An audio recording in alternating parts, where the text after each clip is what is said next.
Saudara, keluarga yang sehat bukan berarti tidak ada proses. Pasti ada kelemahan suamimu, pasti ada kelemahan istrimu, pasti anakmu akan berbuat salah satu saat nanti. Mungkin juga orang tuamu akan berbuat salah. Tapi keluarga yang sehat adalah keluarga yang selalu ingin menghidupi firman Tuhan dan memperbaiki semua kesalahan itu dan memiliki belas kasihan yang dari Tuhan.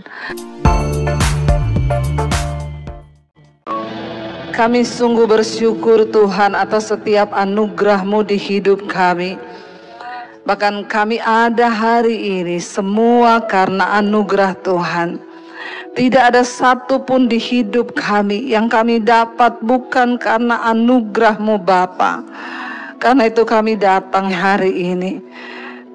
Biarlah Engkau puaskan kami dengan firman-Mu, tegur kami lewat firman-Mu, nasihati kami, perbaiki kami lewat firman-Mu Tuhan. Berbicara bagi kami, urapi hamba-Mu yang tidak ada apa-apanya. Pengurapan Roh Kudus kami butuhkan di dalam hidup kami, agar iman kami semakin kuat dan teguh di dalam Tuhan. Kami buka hati bagi firman-Mu di dalam nama Yesus. Yang percaya diberkati katakan bersama. Amin. Tepuk tangan buat Tuhan Yesus, saudara. Silakan duduk, Bapak Ibu yang terkasih. Shalom. Apa kabarnya hari ini? Luar biasa, karena kita punya Tuhan yang luar biasa. Iya, baik saudara, kita buka bersama langsung Injil Lukas pasal yang ke-15 ya. Injil Lukas 15 mulai ayat yang ke-11. Judulnya Perumpamaan tentang Anak yang Hilang. Saya percaya cerita ini kita semua sudah hafal di luar kepala. Coba saya mau tanya, saudara tahu nggak cerita ini? Apa yang ada di benak saudara tentang cerita ini? Yang pertama, harta. Perebutan harta. Ya, ada yang lain tentang apa di sini?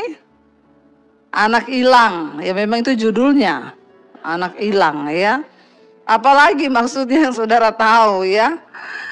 Saudara, ternyata ketika kita membaca Alkitab itu banyak hal yang bisa Tuhan singkapkan. Yang selama ini ternyata saya tuh salah ya berpikir ayat ini hanya tentang ini.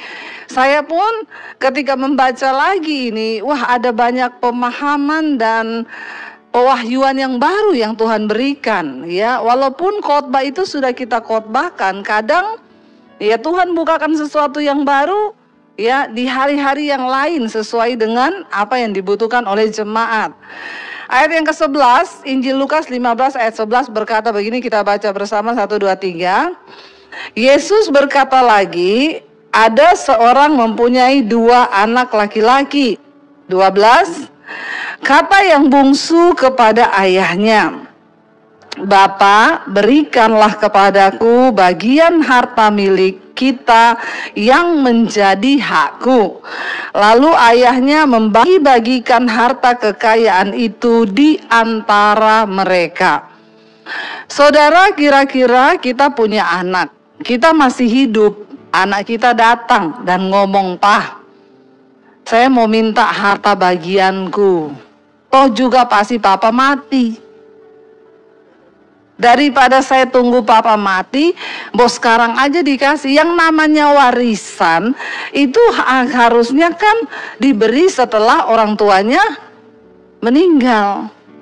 Tapi ini anak saudara ya sangat-sangat apa ya? Ya memang gila harta. Ada orang-orang gila harta saudara. Tapi di sini tidak ada. Amin. Insya Allah. Karena nggak ada yang ngaku ya. Saudara, jadi papanya masih hidup, dia minta harta. Ya Pak, kasih dong harta milikku yang harusnya menjadi bagianku. Kalau saudara jadi bapaknya anak ini, saudara bagaimana reaksinya? Bapak-bapak tolong yang ada di sini. Bapak masih hidup, anaknya datang minta harta. Bapak apain tuh anak? Ayo jawab. Yang jawabannya benar saya kasih sepeda loh. Apa Pak? Anaknya diapain? Berarti bapak-bapak di sini baik semua ya, diam aja ya. Kalau kita sebagai orang tua tentunya paling tidaklah kita nih sedih ya. Kok anakku ini saya belum mati, dia sudah minta harta. Bukan cuma itu saudara, karena dia minta ya bapaknya ini baik. Anaknya minta harta diam aja. Nih semua kan bapak-bapak diam, gak ada yang marah dari tadi. Cuma diam aja, saya tanya juga diam, berarti setuju. Ya, karena anaknya yang bungsu minta, ya terpaksa bapaknya bagi. Berdua dapat, ya. Memang hidup ini serba susah, saudara. Orang tua miskin, anak ribut, ya. Orang tua kaya juga, anak ribut. Ya, ada ibu-ibu konseling sama saya, Bu, saya tuh bingung, Bu. Saya ini kan mau bagi harta saya udah tua. Saya takutnya kalau saya mati, saya belum bagi, mereka berantem. Iya, lalu saya kumpulin lah, baru hari pertama kumpul, udah berantem hebat. Saya baru bilang, kamu dapat ini, kamu ini, kamu ini, kamu ini. Ribut, Bu, nggak terima. Iya, itu udah ribut. Jadi ya sudah, saya bubarin dulu, nggak usah dulu deh, kita sampai tenang. Orang tua juga bingung loh. Ya, saya bilang sama ibu itu, kalau saya jadi ibu, anak saya begitu, ya, saya bilang dasar anak enggak tahu diri, enggak kerja, cuma mau terima, masih protes. Pulang sana semua, enggak ada dapat apa-apa. Tak sumbangkan ke panti asuhan atau ke sekolah misi DBTV. Enggak usah tepuk tangan. Red. Ya, ini kadang memang ada anak-anak itu yang nggak tahu diri loh, ya. Hanya berharap harta orang tua, bahkan belum mati sudah diminta. Terpaksa dibagi. Ayat 13 berkata begini. Beberapa hari kemudian dia udah dapat harta kan. Anak bungsu itu menjual semua bagiannya.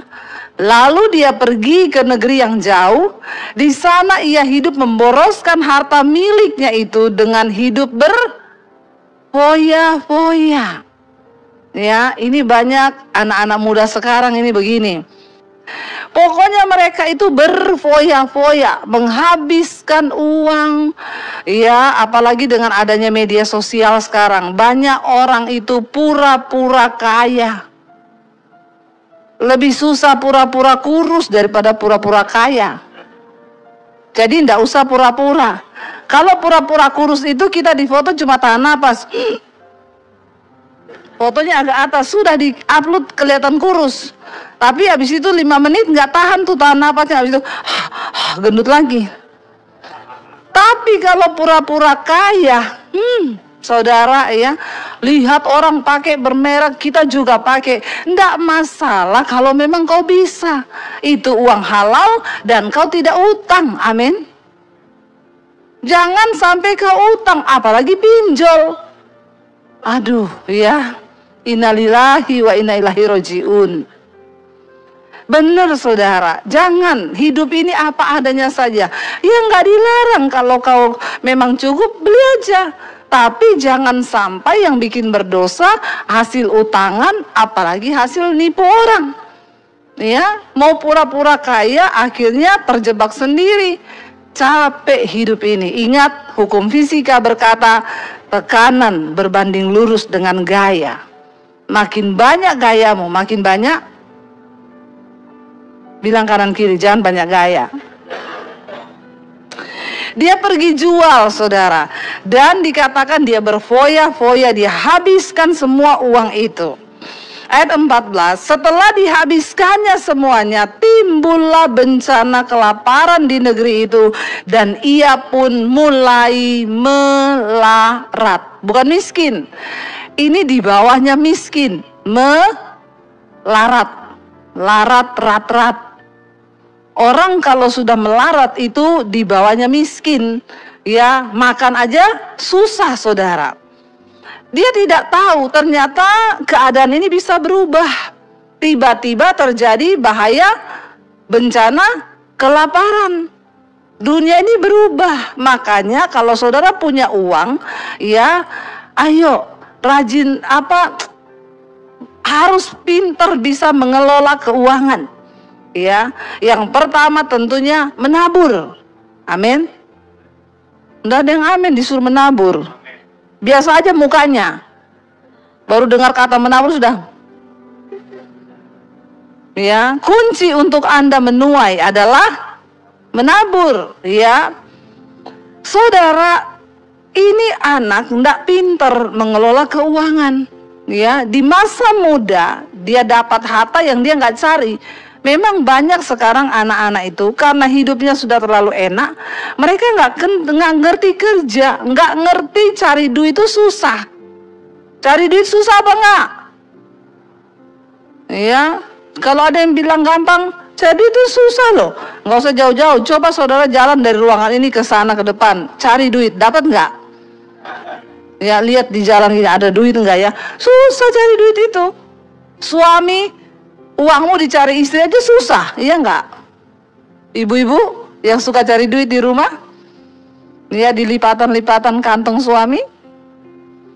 Ya, saudara, cari uang itu susah. Makanya kita harus ajar anak-anak kita itu supaya belajar menghormati dan menghargai uang.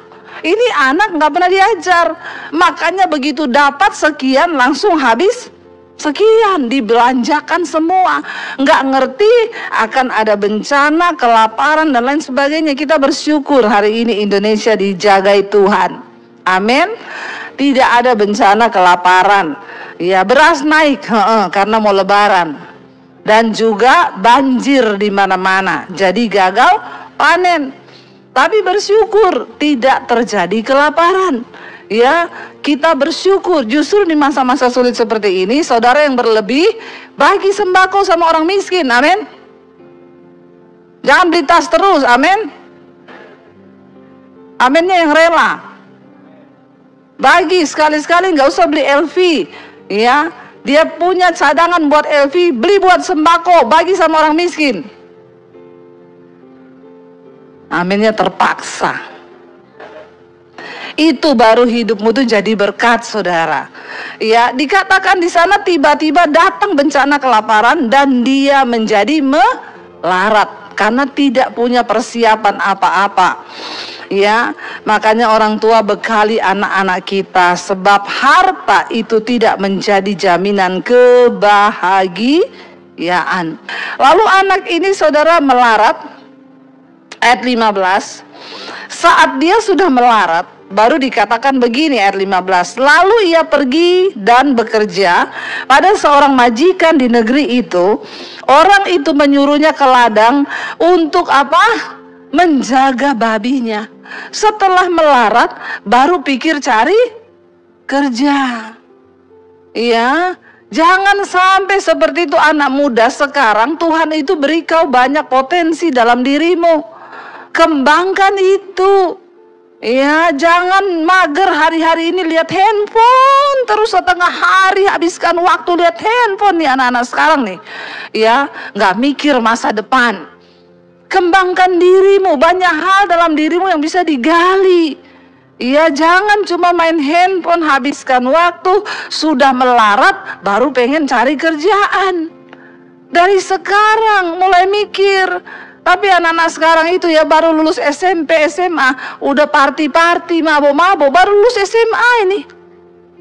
Dia belum buka mata melihat kehidupan ini.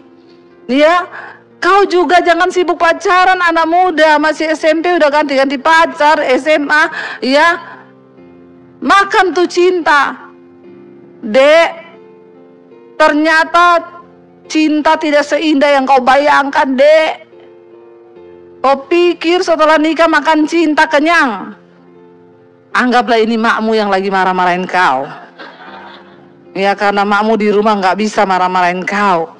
Saya yang marahin. Buka mata lebar-lebar. Pakai otak dan logika kita yang sudah diberi Tuhan. Berpikir untuk masa depanmu. Kita belajar dari anak ini. Dikasih harta, bukannya investasi kek, beli ruko kek. atau apa kayak, malah dihabiskan berfoya-foya. Akhirnya bekerja jadi penjaga babi. Karena nggak punya kalian apa-apa, bisanya cuma jaga babi, masih untung diterima. Lalu dikatakan di sana apa saudara? Ayat 16, ia ingin mengisi perutnya ya dengan ampas yang menjadi makanan babi itu. Saya selama ini mendengar orang khotbah anak bungsu menjual harta lalu dia makan makanan babi. Ini belum makan, belum. Dia ingin makan makanan babi, tetapi apa?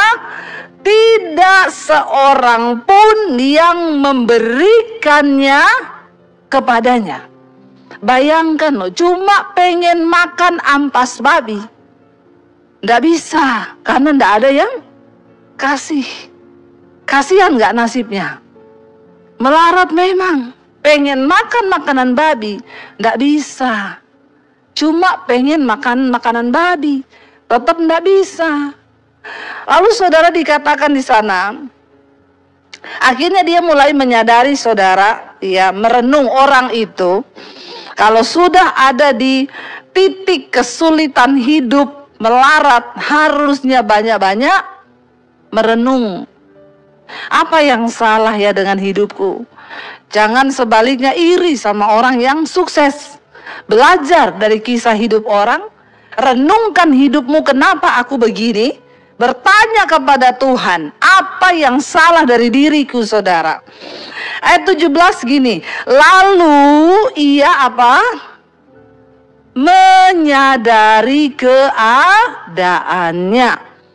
Saya selama ini mendengarkan khotbah ini, di dalam benak saya selalu anak bungsu ini salah, kurang ngajar, anak yang gini-gini. Tapi ternyata di ayat ini kita lihat, di tengah pergumulan hidup yang berat, ternyata dia merenung dan menyadari keadaannya, sadar.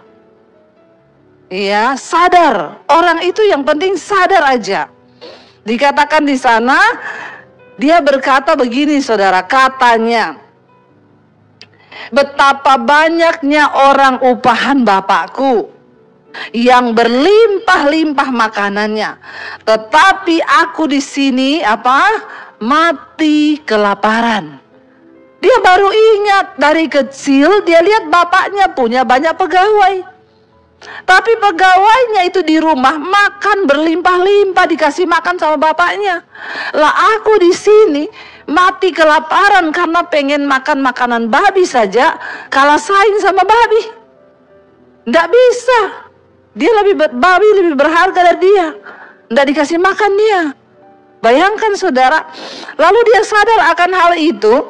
Ayat 18, ini yang dia lakukan. Saudara, seburuk apapun keadaanmu, sebesar apapun kesalahanmu, hari ini sadarlah, lalu lakukan ini. Dikatakan ayat yang ke-18, aku akan bangkit dan pergi kepada Bapakku dan berkata kepadanya, Bapa, aku telah berdosa terhadap sorga dan terhadap Bapa. Kita bisa salah saudara. Kita bisa melakukan dosa yang besar. Kita bisa salah mengambil keputusan. Tapi jangan pernah engkau terpuruk dalam keadaan itu. Yang pertama sadar, yang kedua bangkit. Yang ketiga yang terpenting, temui Bapakmu, akui dosamu, dan bertobat. Amin. Dia punya niat akhirnya di hati. Ternyata adalah yang terbaik, aku ini bertobat dan aku akan kembali kepada Bapakku untuk apa? Mengaku dosa. Aku sudah berdosa terhadap Tuhan dan juga terhadap Bapa. Alkitab berkata, berbahagialah orang yang mengakui dosanya dan meninggalkannya. Tapi terkutuklah orang yang menyembunyikan dosanya dan terus hidup di dalamnya. Keluarga yang sehat itu tidak luput dari kekurangan saudara. Mungkin satu saat suamimu akan buat dosa. Mungkin satu saat istrimu akan buat dosa. Mungkin satu saat anakmu akan buat dosa. Bahkan mungkin satu saat orang tuamu akan buat dosa. Itu adalah sesuatu yang wajar terjadi. Tapi yang tidak wajar ketika engkau berdiam tinggal dalam dosa itu, membiarkan dirimu terjerumus di sana. Hari ini sadarilah keadaanmu, saudara. Ayo kita sadar, sebab itu adalah awal dari pemulihan. Mengaku, ya, mengaku dosa, ya, sebab pengakuan itu akan mendatangkan belas kasihan Tuhan. Anak ini berpikir begini, aku akan bangkit dan aku akan pergi menemui bapakku dan aku akan berkata kepadanya, Bapak, aku telah berdosa terhadap sorga dan terhadap kamu. Lalu dia bilang begini, ayat 19, ini dalam perenungannya loh saudara. Aku tidak layak lagi disebutkan anak Bapa. Jadikanlah aku sebagai salah seorang upahan Bapa. Dia pengen pulang, bukan untuk diakui sebagai anak. Dengar ini baik-baik. Anak bungsu ini memiliki mentalitas yang berbeda ketika dia mengalami kesulitan hidup. Dia pengen pulang sama bapaknya cuma untuk yang pertama mengaku dosa, meminta ampun kepada bapaknya, dan akan berkata gini, Pak, aku ini udah bikin salah besar. Aku ini tidak layak lagi disebutkan anak. Aku datang ke sini, aku mau melamar menjadi pegawaimu. Niatnya itu baik loh. Dan dia tahu diri. Dia sudah menghabiskan semua harta orang tuanya. Tapi dia mau datang dengan niat dari hati yang tulus, mengakui dosa, minta ampun, dan jadikanlah aku sebagai pegawaimu. Karena dia tahu pegawai bapaknya bisa makan dengan puas, sementara dia bisa mati lapar. Ayat 20 dikatakan, maka bangkitlah ia dan pergi kepada bapaknya. Saudara, kalau hari ini engkau terikat di dalam dosa atau apapun, jangan tunda untuk tinggalkan dosa itu. Anak yang hilang ini, dia berpikir dalam hati, aku akan pergi, aku akan bangkit. Tapi itu bukan cuma akan. Banyak orang Kristen hanya berkata, aku mau tinggalin dosaku, aku mau bertobat. Besok gitu lagi, aku mau tobat, nggak bertobat lagi, gitu lagi. Tapi anak yang hilang ini, dia bertindak. Dikatakan, maka bangkitlah ia dan pergi kepada bapaknya. Dan ayat ini luar biasa berkata begini saudara. Apa baca bersama 1, 2, 3. Ketika ia masih jauh, ayahnya telah melihatnya. Pertanyaan saya, kok bisa? Dia masih jauh loh. Kok bisa bapaknya melihat dia tuh? Dia kan gak telepon dulu toh, Pak, aku mau pulang ya. Dia kan gak WA dulu toh, Pak, aku nanti mau balik ya, tolong tungguin aku. Tapi kenapa ayat ini berkata, waktu anaknya itu masih jauh, bapaknya sudah melihat dia? Saudara tahu kenapa? Karena setiap hari kerjaan bapaknya itu hanya berdiri di depan rumah dan menunggu kapan anak itu pulang. Sebuah pengharapan di hati bapaknya. Bagi dia harta itu tidak berarti, tapi hidup anaknya itulah yang berarti. Setiap hari bapak itu melihat sampai kejauhan, menunggu kapan anak ini pulang.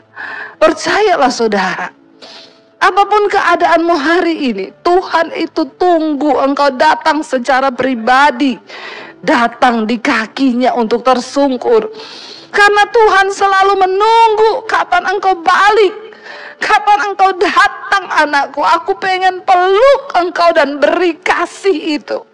Mungkin hari ini engkau lelah, mungkin hari ini engkau letih dan berkata, aku capek dengan hidup ini. Tuhan menunggumu datang saudara. Dengan kekuatan kita, kita tidak akan pernah sanggup menghadapi hidup. Kita butuh Tuhan. Kita butuh pelukannya. Kita perlu kasih Bapa itu di hidup kita.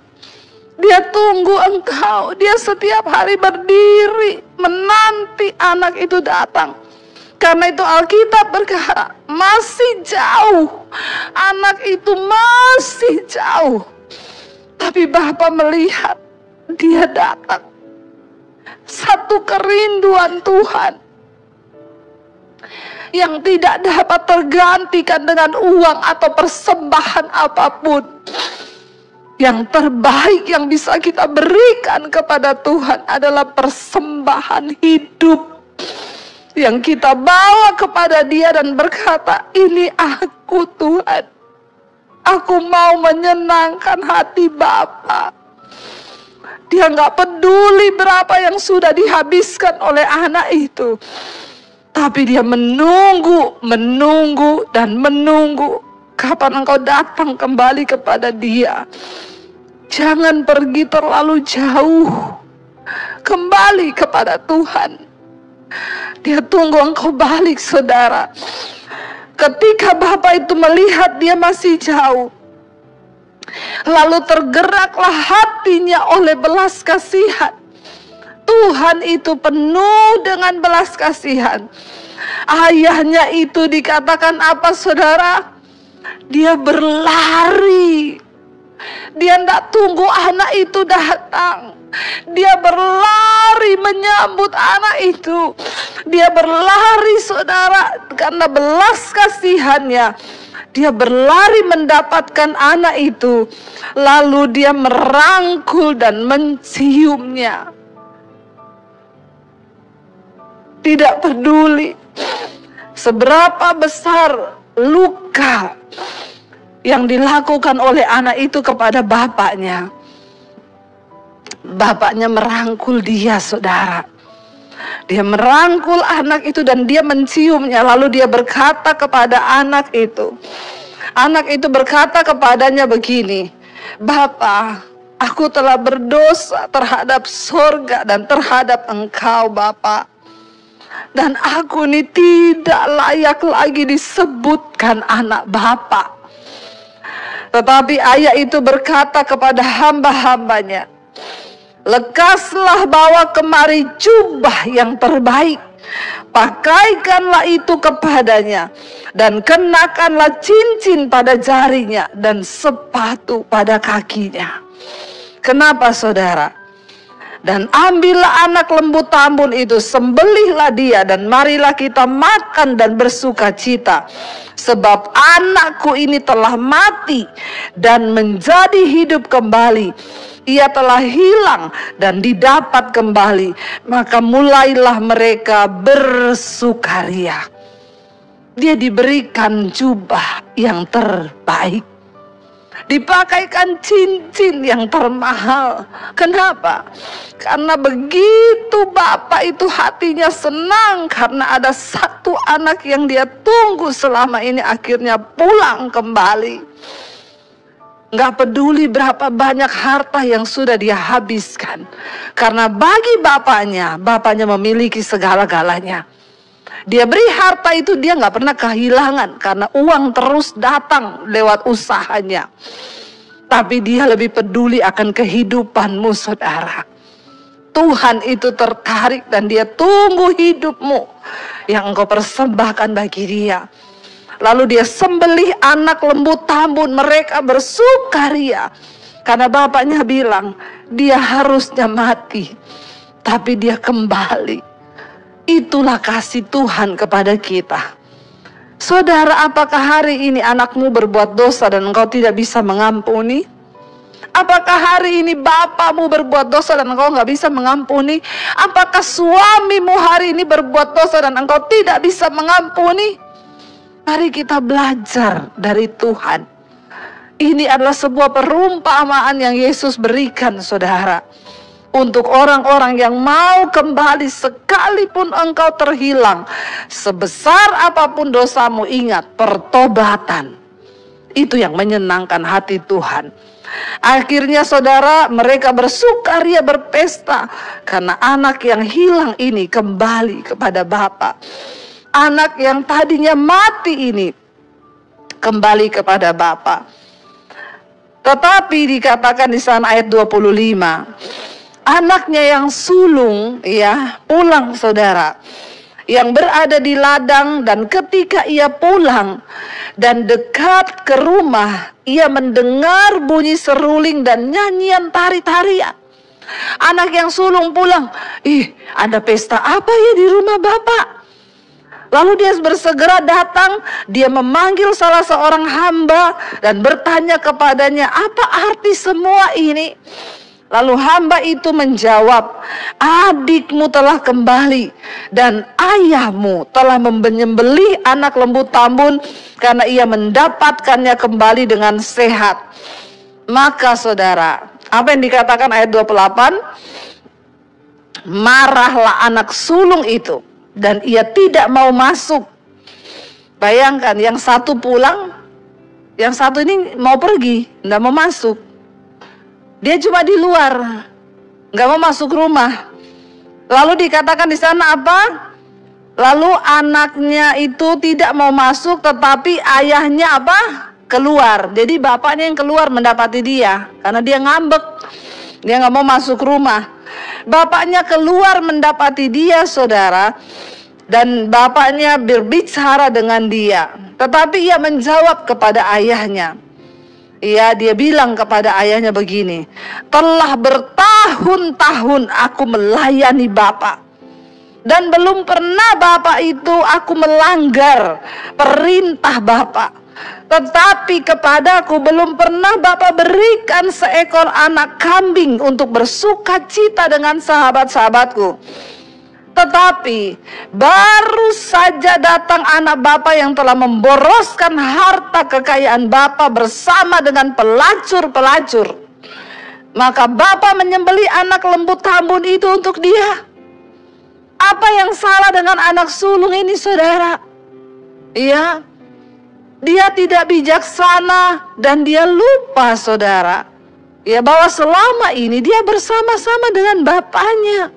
Harusnya dia masuk ke rumah, lalu tanya kepada adiknya, kenapa kamu pulang? Apa yang terjadi? Maka dia akan mendengarkan kesaksian adiknya, dan mungkin hatinya akan tergerak oleh belas kasihan. Tapi dia menghakimi. Dia bilang gak adil, anak sulung ini gambaran orang yang tidak pernah merasa puas. Sama-sama berarti sebenarnya sama-sama culas, saudara. Tapi yang di sini dikatakan anak bungsu itu bertobat, membayar harga yang mahal karena dia pergi dari rumah bapaknya. Tapi si sulung ini juga anak yang hilang, tapi terhilang di rumah Bapak. Ini gambaran orang-orang Kristen sekarang. Mungkin kita ke gereja tiap minggu, mungkin kita melayani Tuhan, berdiri di mesbah, di altar ini. Tapi kalau kita nggak ngerti hati Bapa, kita nggak tahu hati Tuhan, kita terhilang di rumah Bapa sendiri. Dan anak yang bungsu ini mengalami belas kasihan Tuhan, saudara. Maka ayahnya berkata begini, ayat 31, kata ayahnya kepadanya, dia malah membuat hati ayahnya sedih, karena ayahnya baru menerima dia datang. Kata ayahnya kepadanya, anakku, engkau selalu bersama-sama dengan aku, dan segala kepunyaanku itu kepunyaanmu. Aku makan daging, kamu makan daging. Semua yang ada di rumah ini bebas kamu nikmati. Tetapi dia bilang kepada anaknya apa? Tapi kita patut bersuka cita dan bergembira karena adikmu yang telah mati menjadi hidup kembali. Ia telah hilang dan didapati kembali. Bapak Ibu, apa artinya perumpamaan ini, saudara? Ada seorang ibu cerita kepada saya, Bu, suami saya mengakui semua dosa-dosanya kepada saya. Karena suami saya bertobat, mengalami Tuhan secara pribadi. Lalu dia cerita semua dosanya kepada saya. Dan apa yang terjadi, Bu? Saya kepahitan kepada suami saya. 2 tahun setiap hari saya menangis dan berkata, kenapa dia begitu tega? Saya selama ini menjadi istri yang baik. Saya nggak pernah berselingkuh. Saya tidak pernah begini. Tapi kenapa suamiku melakukan ini? Suaminya 2 tahun bertobat, mengalami perubahan pribadi dengan Tuhan. Yang tadinya pulang tengah malam, sekarang pulang kantor langsung di rumah. Dia setiap hari nonton khotbah di YouTube. Tapi istrinya yang selama ini merasa baik, tidak pernah melanggar, dalam 2 tahun dia kepahitan dan tidak bisa mengampuni suaminya. Sampai dia dapatkan ayat ini, saudara. Dan dia berkata kepada saya, Bu Debbie, aku ini anak sulung yang terhilang di rumah Bapa. Aku di rumah Bapa. Aku merasa selama ini aku hidup benar. Tapi sesungguhnya saya tidak memiliki belas kasihan Tuhan. Saudara, keluarga yang sehat bukan berarti tidak ada proses. Pasti ada kelemahan suamimu, pasti ada kelemahan istrimu, pasti anakmu akan berbuat salah satu saat nanti. Mungkin juga orang tuamu akan berbuat salah. Tapi keluarga yang sehat adalah keluarga yang selalu ingin menghidupi firman Tuhan dan memperbaiki semua kesalahan itu dan memiliki belas kasihan yang dari Tuhan. Hari ini kita belajar. Ayo kita katakan, Tuhan, biar Engkau hadir di keluarga kami. Biar belas kasihan itu ada. Pulihkan hati yang terluka. Pulihkan setiap mereka yang hari-hari ini merasa tidak dipedulikan. Biar Tuhan pulihkan. Datang, saudara. Karena Bapa menunggu dari jauh. Engkau datang secara pribadi. Makanya saya selalu bilang, tidak usah titip doa sama pendeta. Tuhan tunggu engkau datang. Saya undang para imam musik maju ke depan. Saudara, biar hari ini kita semua sama-sama mau introspeksi diri. Tuhan, apakah kami ini merasa bahwa kami sudah baik, tapi ternyata kami jadi anak sulung yang terhilang di rumah Bapa? Mungkin kami ke gereja, tapi sesungguhnya kami juga terhilang karena kami tidak memahami perasaan Tuhan. Saya berdoa, saudara, biar hari ini kita minta kepada Tuhan, saudara. Kita mau bilang kepada Tuhan, apa arti hidup kami, Tuhan, jika Engkau tidak mati bagi setiap kami?